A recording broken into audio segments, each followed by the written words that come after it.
We know some people want our ideas to seem impossible. Ideas like a fairer tax system or reining in the gas industry or transparency in politics.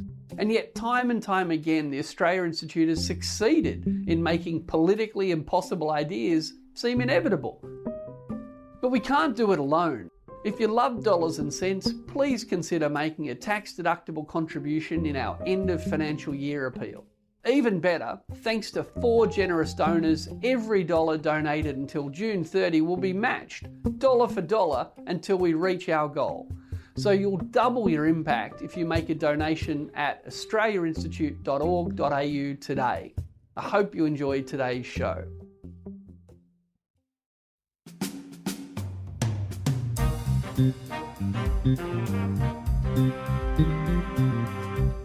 Hello and welcome to Dollars and Cents, the Australia Institute podcast where we ask just what the hell is going on in the economy. My name is Greg Jericho. I am the Chief Economist of the Australia Institute, and joining me for the first time today is Elinor Johnston-Leek. Hi, Elinor. Hello, Greg. Stoked to be here.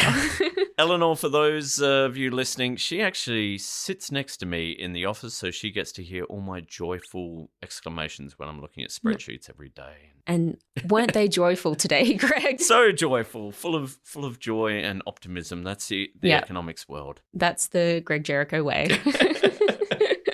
And there is a lot to be optimistic about at the moment. Well, maybe, Greg? Yeah. Maybe not. It's all a little bit uncertain, especially if you happen to be in charge of the Reserve Bank. Which Michele Bullock is currently saddled with. The Reserve Bank has left interest rates on hold at 4.35%. While the RBA didn't pull the trigger on a 14th rate hike, the Governor said the board did consider it. Those are the daunting words of the Reserve Bank Governor today. The RBA doesn't seem to think that inflation is down in the target zone yet. It does seem as though inflation continues to be a major concern. We're looking to bring inflation down to target while maintaining the gains in the labour market. The consumption things were a bit on the upside as well. As I said, a bit hard to know how to interpret it, but just a few little alerts to suggest we might need to remain vigilant. The interest rate, it's the only tool we have and it's a blunt instrument, and I do understand that it affects different people in different ways. Yep, the big thing this week was that the Reserve Bank made its decision on interest rates and did nothing. Well, kept them at 4.35%, which is where they've been since November. But the big thing was that she kind of made it clear in her press conference after the decision that everything is, in her words, very uncertain as to where things are going.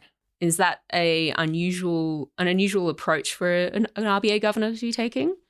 Look, it's actually really been quite interesting because one of the things since Michele Bullock took over last year, it coincided with the sort of wash up from a big review into the Reserve Bank's operations. And one of the new things about it was that they would actually have the Reserve Bank governor come out and give a press conference after their interest rate decision, which they'd never done before, which seems actually in retrospect kind of absurd because bit strange. They're making this huge decision. Then they go, oh, well, we put out a 1-page note. You know, that's all you need. Don't ask us questions. Yeah. And the problem was, because that's all there was, economists and journalists, we would pore over this damn statement going, oh, they've changed an adjective there, or hang on, they've moved the comma, or that line used to come before this other sentence. And it's like, what does this all mean? Now that we've got Michele Bullock actually fronting up to the journalists, they can actually ask, what does this actually mean, Michele? And one of the things I actually do really quite appreciate about Michele Bullock is she doesn't actually speak like a central banker. If you listen to her press conferences, she actually kind of is pretty plain spoken. She uses fairly normal language. And also, you know, she's always very careful not to say, oh, yeah, this means that we're going to be raising rates in, October. You know, she's always very careful not to, in a sense, flag where they're going. But she doesn't do it in a way that seems intent to obscure or confuse people. She's pretty upfront about, things sometimes are tricky to work out where things are going. Yeah. So when she came in, and everyone was sort of speculating how things were going to change compared to her predecessor, Philip Lowe, do you think that anyone sort of foresaw this approach? Look, probably not because, a bit like Philip Lowe, she's what we call an RBA lifer. She's been there her entire career, going back to the 80s.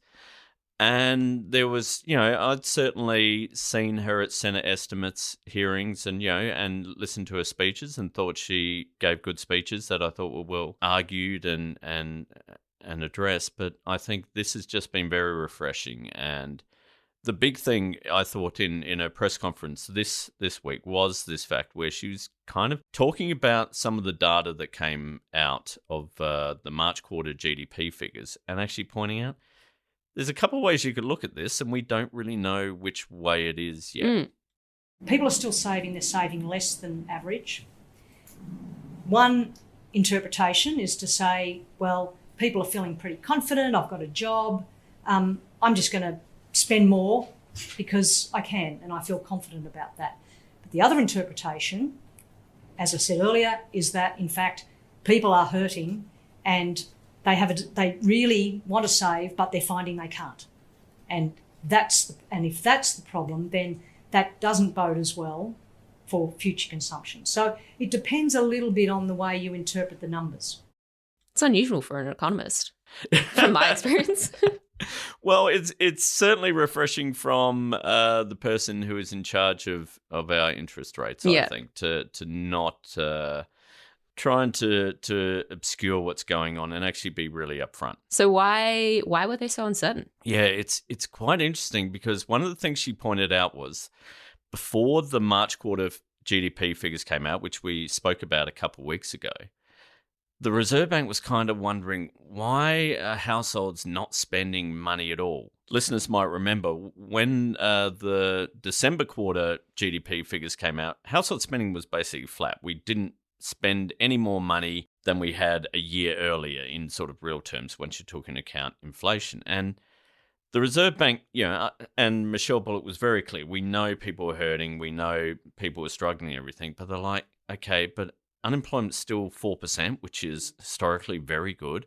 Wages growth had finally sort of picked up, so wages were growing faster than inflation, so real wages were up, and yet we weren't spending at all. What was going on? And then the March quarter figures came out, and the Reserve Bank, the Bureau of Statistics, who does all the national accounts and all the data and all the statistics, they revised the numbers, and lo and behold, they found that we'd actually had spent a bit more than they had previously imagined. Now, I know listeners going, hang on, what the hell's going on there? What do they mean by revise the numbers? They just redid their calculation? Yeah, pretty much. Because what the Bureau of Stats has to do with these figures is they do these things, and I've talked about this in the past, a thing called seasonally adjusted, because we know, for example, we spend more money in December than we do in January because Christmas is in December, and in January we don't have Christmas and we're all on holidays and we're all taking it pretty easy. Unemployment is higher in January than it is in December because, again, shops are hiring for the Christmas rush. January comes, everyone's on holiday, no one's shopping, So what the Reserve Bank does for all figures, whether they come out monthly, whether quarterly, they put in a thing called seasonally adjusted where they try and sort of flatten out these things, take into account, okay, it's December, we know unemployment's normally high, we don't want it to make it look like, suddenly unemployment rate went from 5% to 4%, because that doesn't really make sense. Problem is, we had a global pandemic where things shut down, where suddenly we were spending lots of money, say, in October, but that was just because everything had been closed in September and they opened in October. Yeah. And so there was a couple years, because all of this seasonally adjusted is based on previous recent habits. Yeah, okay. And now we've got this thing where, previous habits don't make a lot of sense. And so they're really working hard to try and actually think, okay, how do we take all of the numbers? And a lot of this is also, we have borders closed. Now borders are open, people coming in, people going out. It is a really complicated thing, and I can understand the Bureau of Stats difficulties. But the key thing from this is that, they revised the numbers and they found that we're spending more. Instead of annual growth of household spending in 2023, so last year going up just 0.1%, it went up 1%. Yeah. Which sounds like a big change, but actually 1% is still terrible. The other thing they changed a lot of, though, was how much we were saving. And on this, they revised it down. They found that actually we were saving less than they had anticipated. And that's where the question comes for the Reserve Bank, for economists, for the government. So Michele Bullock basically says, okay, more spending, less savings. What does this mean? There's two versions. There's the glass half full version and the glass half empty. Glass half full says, oh, we're saving less because we're actually really confident that we're going to have a job in the future. Wages are growing well. We don't need to save for a rainy day. Things are good. Let's actually go out and spend. If that's the case, then they're a bit worried that actually maybe inflation is going to be sort of rising in, especially when the stage 3 tax cuts come in and everyone's got a bit more money to spend. So they're already feeling good. Maybe that'll mean inflation will go up. Maybe. The half glass empty view, and I got to admit, I'm sort of more in this camp, is that people are saving less because they can't afford to save more.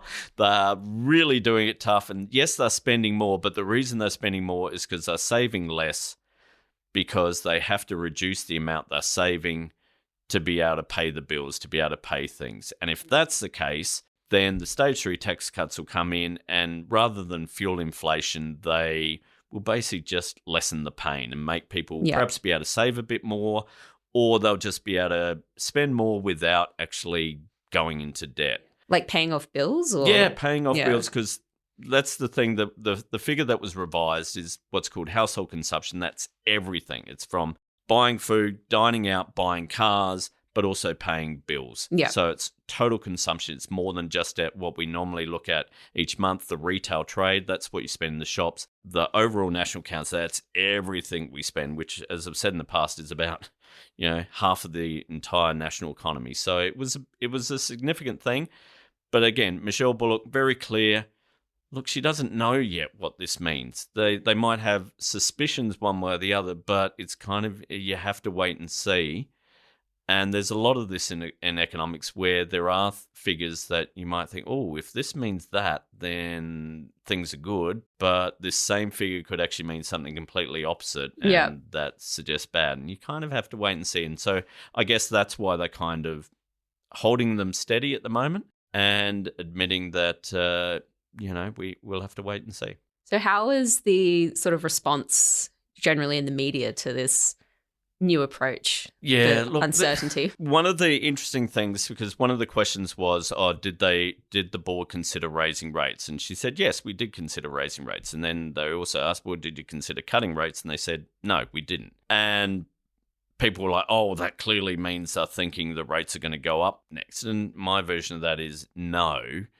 They're clearly not going to cut rates while inflation is above 3%. That would be kind of weird. And the market still expects the next rate move to be a cut, sort of early next year.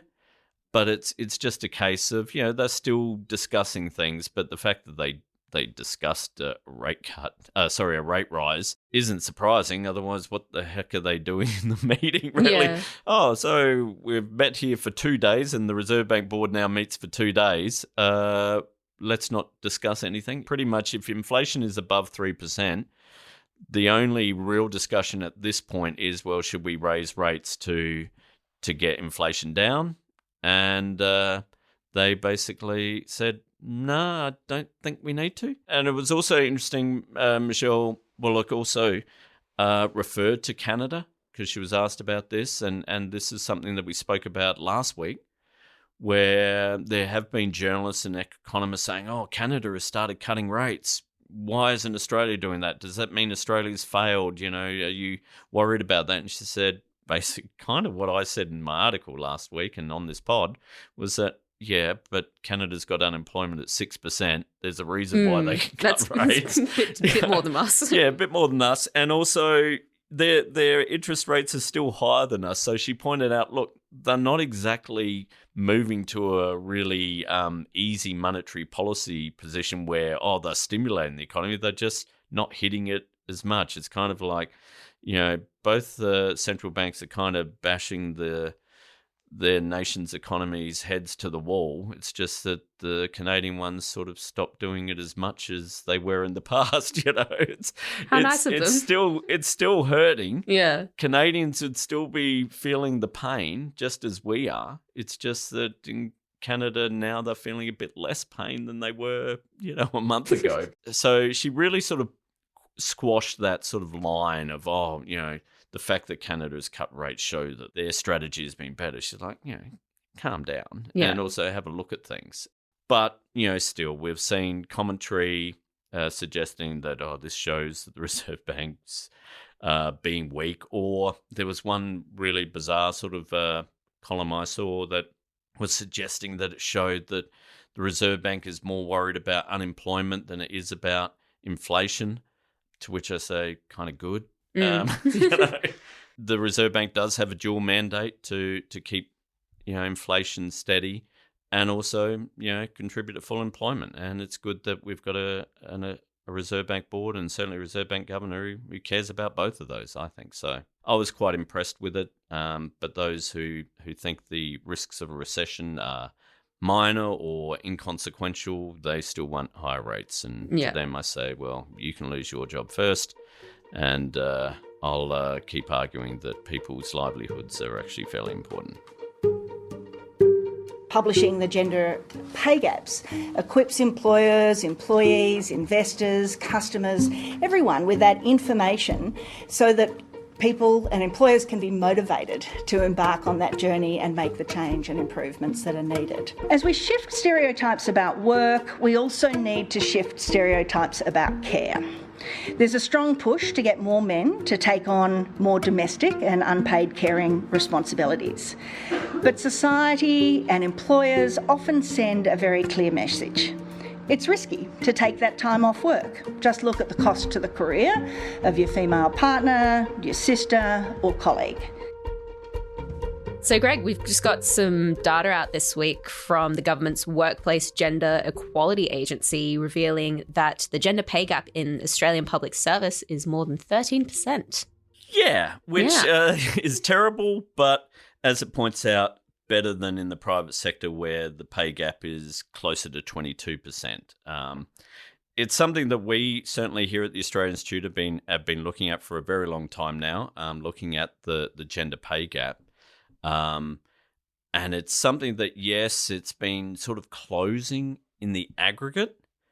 But what we also found this week, because this week there was a great, it's kind of a little bit Christmas in June for economists, because the annual taxation statistics came out, which is just a massive dump of data from the ATO, all based on our tax returns. Oh. So every question you answer in a tax return, how much you donated to charity, how much work expenses, how much HECS you paid, how much you earned, is all recorded, and we are able to dig into these figures and actually look at also occupations. And one of the great things about these figures is it allows us to look at the gender pay gap, not just across Australia or even public and private sector, but really get down to each individual occupation. And that's where things perhaps aren't quite as cheery as the overall aggregate is. The wage gap hasn't been solved then yet? No. Last year when I looked at the figures, when I looked across all occupations, and there's about 380 what we call occupation groups. So last year when the tax stats came out, and in fact the year before as well, the year before that, I had a look at all these occupations, and across all of them, men had a higher average salary in around 96%. Yeah. So when the figures came out this year, I dove in and had a look at them, and it's still 96%. 96% of all occupations, everything you can think of, men have a higher average salary. Gosh, that's, very reassuring. It's always such a wonderful thing to talk to a woman about this. I'm enjoying myself. And the thing that really is quite striking is that it actually doesn't matter too much whether or not those occupations are dominated by women. So what kind of occupations would we be talking about here? All right. The most woman-dominated occupation in Australia is midwives, which kind of isn't surprising, really. It's almost in the name itself. But, 99% of midwives in Australia are women. There's 20,649 women midwives. There's 311 male midwives. So massively dominated by women. You think, okay, women midwives, surely there's no gender pay gap. Yeah, sorry, there is. The average salary for a woman midwife is $73,200. For men, $90,200. So only quite a difference. Only 18% difference. And one of the great things I like about these figures, these tax stats, is you can't hide what's going on, because we'll often hear when we talk about gender pay gap, they'll say, oh, no, but it's illegal to pay men and women differently per hour. And it's like, yeah, but who's getting the hours? If you're on $40 an hour and someone's getting 5 hours a week and someone's getting 20 hours a week, who's better off? And what we see from these figures is it's a case of it doesn't matter whether it's in professions like midwives or even professions like teachers, and we'll get to some of the figures. It's a case of men over the course of the year, what they actually take home, what they're earning, what their pay is. So when you say, oh, how much do you earn? You say, oh, yeah, I'm on 80,000. That's kind of, when you talk about, oh, how much does a job pay, you think, especially a full-time job, you want to know how much you're going to earn that year. Well, what we find is that women consistently, as I say, 96% of occupations, women take home less each year. So what that means is, one, they might be on the same hourly rate, but they're getting fewer hours, or they are actually on a lower hourly rate because in that occupation, they're at a lower level. Men are more likely to be in senior roles. Men are more likely to be given the promotions that would, and we see this even, as I say, with things like teachers, where you think, oh, teaching is pretty, it's a public system. You would expect your year 6 teacher, doesn't matter what, who they are, they're earning the same amount. But no, I think in secondary school, where women are the majority of teachers across everything, but even in secondary school, women are the majority, but their average salary is $82,000. Men, it's $90,000. And the reason is, one, they get more hours, and also they'll be more likely to be the senior teacher, or they'll be the year leader or something like that. And that's what we see across the board. And as I say, we often hear people say, oh, yeah, but, you can't, but historically they've been male-dominated roles. And I'm like, it doesn't matter. As I say, midwives, they make up 99%. They have historically been women-dominated roles, and they're still paid less on average. And, you might think, oh, yeah, but that's just because of the average is skewed because there's not so many men, so that obviously they must earn more. Okay, well, let's go down the other end. Plumbers. 99.5% of all plumbers are men. We're talking 60,700 male plumbers compared to 332 women plumbers. So, okay, let's see if there's some tomfoolery with the numbers here because the averages are skewed. No. Women's average salary for plumbers is $53,800. For men, it's $76,700. It doesn't matter. Where it does matter, though, is we see a greater share of gender pay gap at the higher income scales. Because what we also see from these figures is that work traditionally done by men is traditionally higher paid, and work that is traditionally done by women is generally lower paid. But even within those roles. Things. So let's go to some of the richest earners. So the highest paid average salary is financial dealer. You're basically dealing shares and on the foreign exchange and doing all that. And again, this is pretty male dominated, But the average salary for men is $329,600. So we're talking, that's a lot of money. For women, it's $173,000. Yeah, really highly paid, but it's almost half. Like, a bit over half. Think of things like anaesthetists. Male anaesthetists are on $284,000. Women are on $232,000. Surgeons. Male surgeons' average salary is $238,000. For women, it's $190,000. Some of the more egregious ones, even economists. I say even economists. It's kind of obvious. But economists, pretty male-dominated. We make up about 65% male economists. The average salary is $154,000. For women, it's $129,000. And you think about, what does that mean? And I hesitate to say this as the chief economist of the Australia Institute. Part of the problem. But, I'm certainly part of the problem. But even, where it really strikes me is things like, registered nurses, which is, again, you think, okay, this is pretty much the most common profession for women. There's 304,000 women working as a registered nurse. There's only 40,000 men. Yeah. The average salary for women nurses, $71,000. For men, $88,000.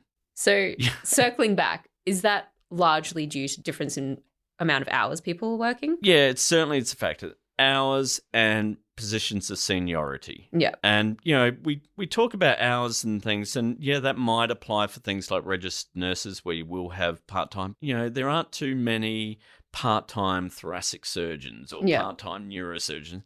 But who's the chief of medicine? Who's the head of surgery? Who's given the more power, the bigger positions? It's men. And it's as much cultural as anything because it's been a male-dominated profession, and so men promote men and things like that. They're the ones who have the mentors. But as I say, when you're also pointing out the fact that midwives can't even get ahead, it's more than that. So, Greg, how do we fix this?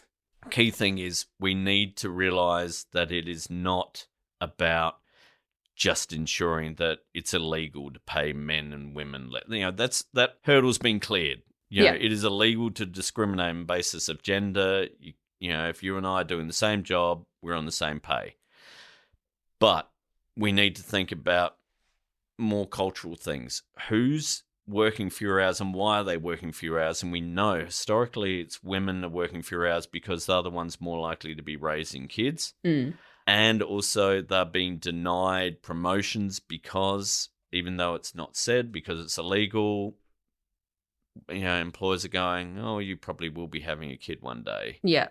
It's that kind of cultural thing. So what we need to do is, okay, it's going to be hard to address that actual bias. But one way you can do it is through public policy that actually takes away that sort of difficulty. Things like free childcare, so that women aren't feeling like, oh, I can't afford to work, or it's not in my interest to work. Free childcare actually takes that sort of away. Yeah. You're able to put your kids in childcare. In those situations, so when it's, a couple deciding who's going to be the one to take work off, I assume if the woman's the one who's already earning less, they're more likely to be the one to stay at home. Yeah, and becomes a vicious circle because of that. Whereas if and this leads to that whole thing of women's work not being valued more than male-dominated work.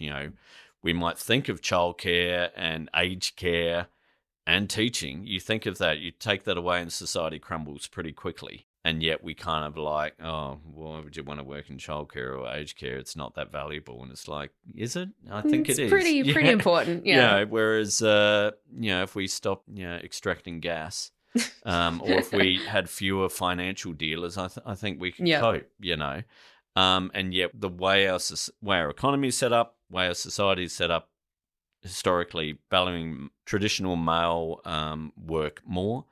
But also, if we have things like with paid parental leave where it's transferable, and men are able to take it, the father is able to take it, it becomes an accepted practice. It's this weird thing at the moment where, let's say you have two teachers who are partners and they have a kid. it'd kind of be still expected that it's the woman teacher who takes time off. Whereas what we need to do is get it to the point where the public policy is such that people wouldn't take that as given, because there'd be this general sense of, oh yeah, paid parental leave, it's for women, it's for the mother and things like that. Whereas it becomes actually, no, it's for the parents. Yeah. And we know from, studies from data that if the male partner takes time off in that sort of early first year and spends it with the baby, that actually they realise this is pretty good. I like being actively involved in this, and it becomes more of a thing where they will work part-time, in those preschool years. But also, if we can make childcare free, that makes it a lot year easier. actually makes it a lot easier for everyone. I mean, these things aren't set in stone. So, another... Oh, God.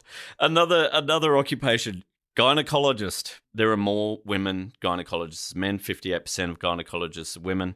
They're on a pretty good wicket, though. They're on $204,000 average salary. Pretty good. Pretty nice, yeah.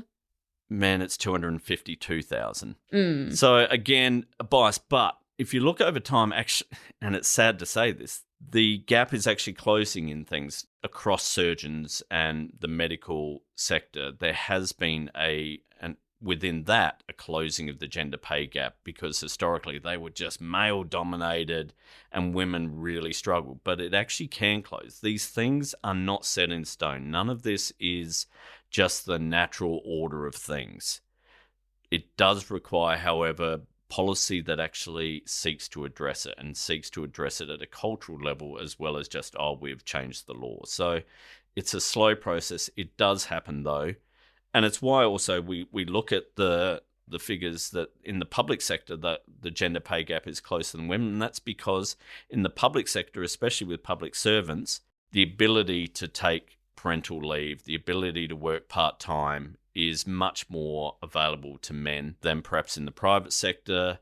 There is a lot more equitable treatment, and there has been that positive view of getting women at the top of the public service as well. You've actually got to care about these things. If you don't care about it, nothing gets solved. But as I say, when gynecologists and midwives are still...